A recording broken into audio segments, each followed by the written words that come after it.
Sino yung broadcaster na napatay?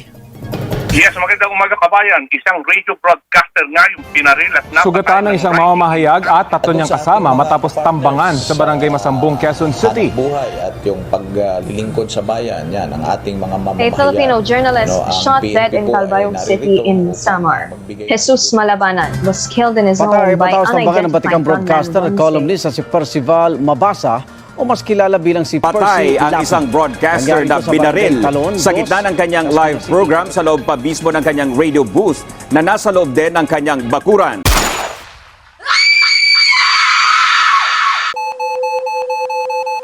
When are we going to be free? We are just human beings. We have our families. We have our friends. And we have our lives. Ika-5 ng Nobyembre taong kasalukuyan walang habas na pinagbabaril ang journalist na si Juan Humalon, kilala bilang si Johnny Walker. 57 taong gulang habang naka-live broadcast sa programa ng naturang individual sa home-based radio station nito sa barangay Don Bernardo, A. Neri sa bayan ng Calamba. Dumating umano ang sospek sa naturang estasyon na sinabing may mahalagang iaanunsyo na kinakailangang i-ere sa programa, saka isinagawa ang pamamaril. Ako po ay labis na nalulungkot at yung pamilya ko dahil sa nangyari na brutal na pagpatay sa aking ama at hindi ito deserve sa aking ama. Gusto ko pong ma-wish na mabigyan talaga ng hustisya yung pagkamatay ng daddy ko. Ika-22 ng Oktubre taong 2022, pinagbabaril ang batikang broadcaster at kolumnistang si Percival Mabasa o mas kilalang si Percy Lapid sa Las Piñas. Hindi sapat na accessories to the crime lang yung nakakulong. So, hinahamon natin ang Department of Justice na gawin ang lahat para maaresto si Bantag.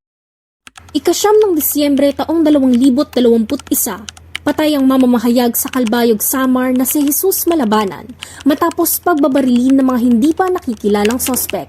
Siyempre, katarungan yung gusto namin. Hindi lang yung pumatay ang makulong, pati yung nagpapatay.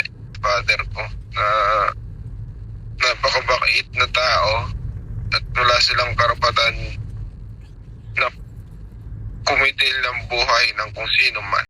Ika-14 ng Nobyembre taong 2020, patay sa pamamaril ng mga sundalo si Ronnie Villamor ng Dos Cantos, Balita sa Milagros, Masbate.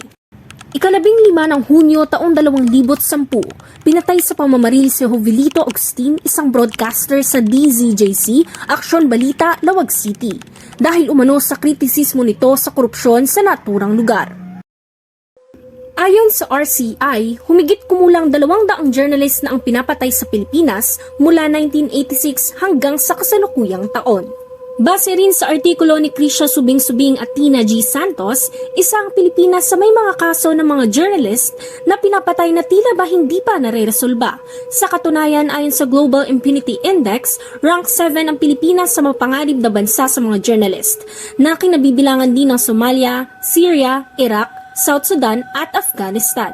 Kaugnay nito, pumapangalawa naman ang Pilipinas sa Mexico na maraming murder journalist kahit ang demokratiko ang pamahalaan na mayroon ito. Sa kasalukuyang panahon, 13 kaso pa ng mga napatay na journalist ang hindi pa nare-resolba at nabibigyan ng kaukulan na hustisya rito sa Pilipinas.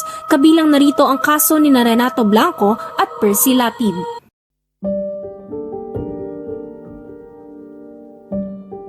Isa, dalawa, tatlo. Kailan matatapos ito? 4, 5, 6. Mga balang kumikitil, ngunit ang kabayanihan ay patuloy na nakatanim. 7, 8, 9. Hanggang kailan natin ito mararamdaman?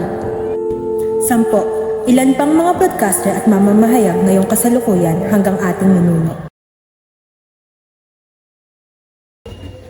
Maraming katanungan sa ating kaisipan. Maraming sagot na tila hindi natin maintindihan. Ngunit sa patuloy nating paghahanap ng liwanag, magpapagal tayo sa mga impormasyon na dapat nating malaman at malaman ng masa. Tila ba nadarapat tayo at ang mas nakakagimbal pa ay pinuputulan ang karamihan ng hininga upang tuluyang mamatay ang lingas ng katotohanan.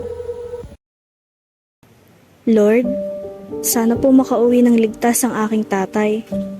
Nabanggit niya na po sa akin na sa trabaho niya, nakalagay sa hukay ang isa niyang paa. Pero wag mo po siyang pabayaan kasi magiging katulad niya po ako. Journalist din po ang pangarap ko, ang makapagbigay ng impormasyon sa mga tao, ang makapaglingkod sa bayan, at ang maging magiting sa pagpapahayag.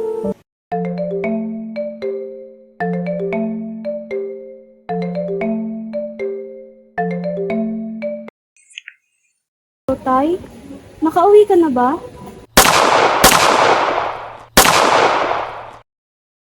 Bakit papatayin ang mga taong walang ibang hinangad kung hindi magbigay aksyon at magbigay ng boses?